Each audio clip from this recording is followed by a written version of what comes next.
आईनी अदालत क्या है और क्या आईनी अदालत के आने से वजूद में आने से क्या सुप्रीम कोर्ट की क्या अहमियत रहेगी? जी बिस्मिल्लाहिर्रहमानिर्रहीम।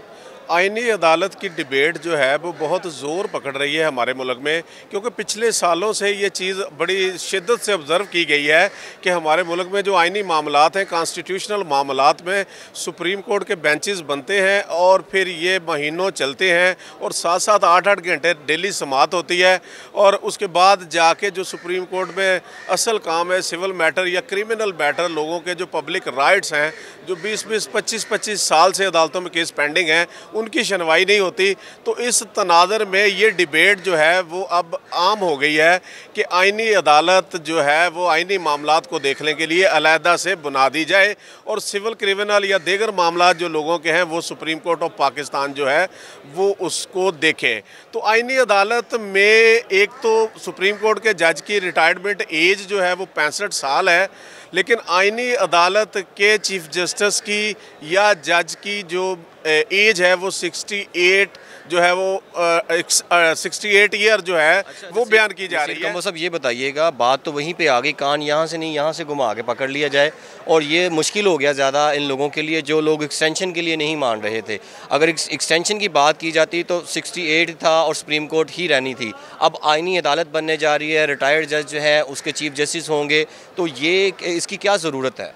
मैं समझता हूं कि देखें, सुप्रीम कोर्ट ऑफ पाकिस्तान में जजेस की तादाद बढ़ा के जिस तरह कहा जा रहा था कि 23 जजेस कर दिए जाएं, तो उसमें से 5-6 जजेस जो हैं वो उनको आईनी अदालत तश्कील दे के चीफ जस्टिस ऑफ पाकिस्तान के ज़ेर असर ही सुप्रीम कोर्ट ऑफ पाकिस्तान काम करे, तो मैं समझता हूँ कि सुप्रीम कोर्ट ऑफ पाकिस्तान की ज़्यादा वर्थ है।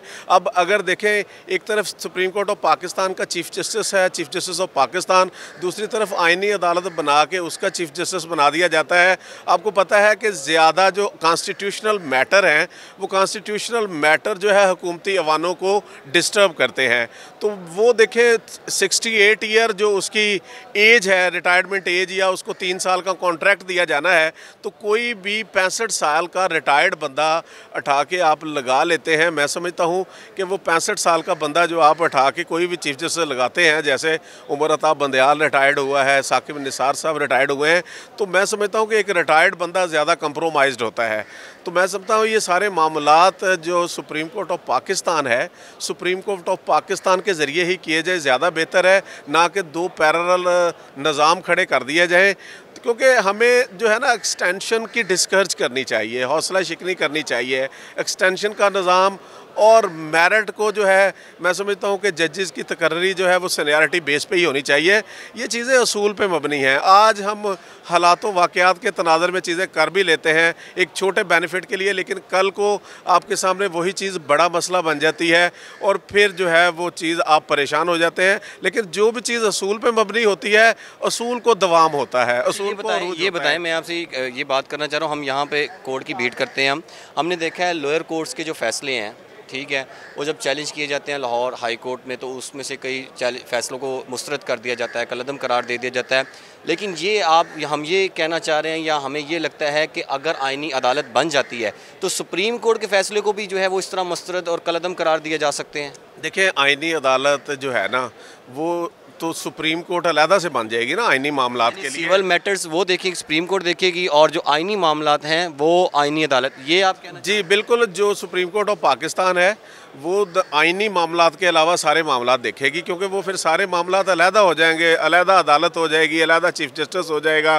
तो वो सारी मामलात अब फ्यूचर में देखते हैं कैसे चलते हैं।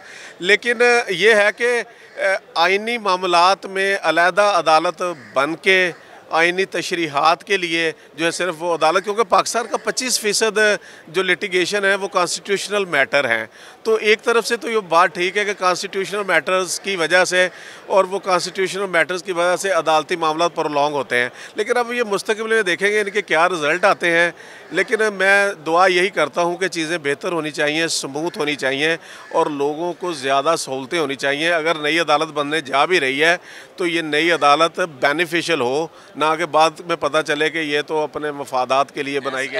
As a lawyer, Supreme Court के आप वकील हैं, सीनियर वकील हैं, आपको क्या लगता है कि आईनी अदालत का वजूद ज़रूरी है या होना चाहिए? मैं समझता हूँ कि जो सुप्रीम कोर्ट ऑफ पाकिस्तान है, जो भी कुछ होना चाहिए, सुप्रीम कोर्ट ऑफ पाकिस्तान की वहदानियत और एंटिटी जो है इंडिपेंडेंटली वही बरकरार रहनी चाहिए, पैरेलल निज़ाम नहीं होना चाहिए।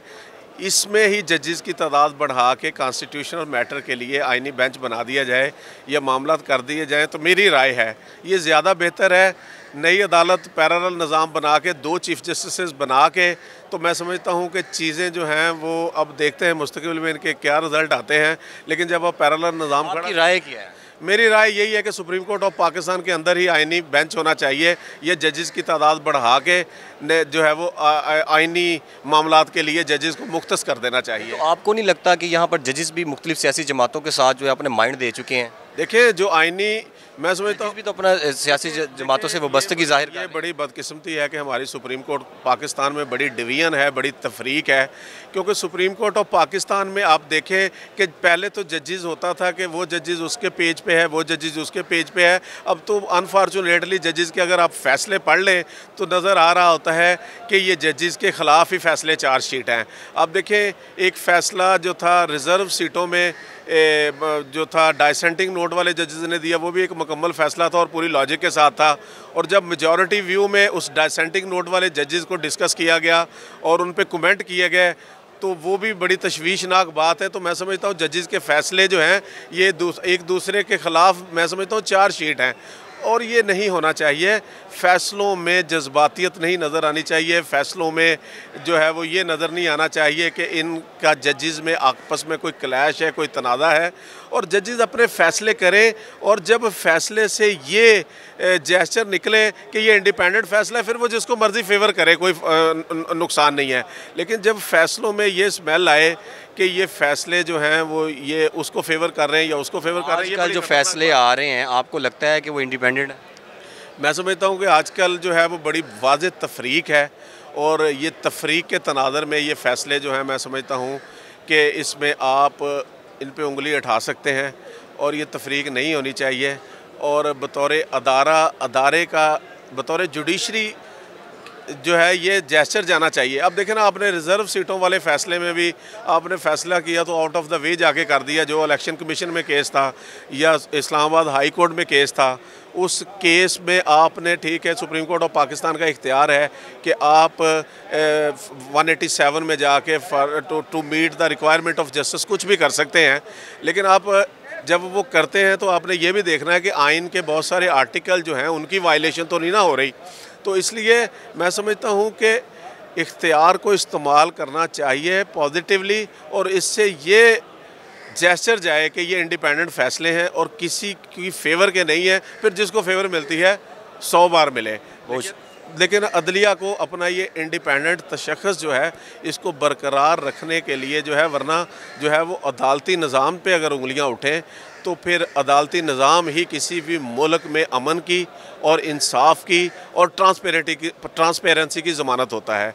तो मैं उम्मीद करता हूँ कि ये चीज़ें जो हैं वो आइंदा, अगर आइनी अदालत बन रही है, सुप्रीम कोर्ट के जजेस की तादाद बढ़ रही है, या कोई ऐसा तरीका जो जजेस को तकर्रर करने का बनाया जा रहा है, वो सारा जो है वो ट्रांसपेरेंसी पे मबनी हो और उससे मुस्बत फ़वाइद होने चाहिए। यही पाकिस्तान की बेहतरी है। बहुत शुक्रिया।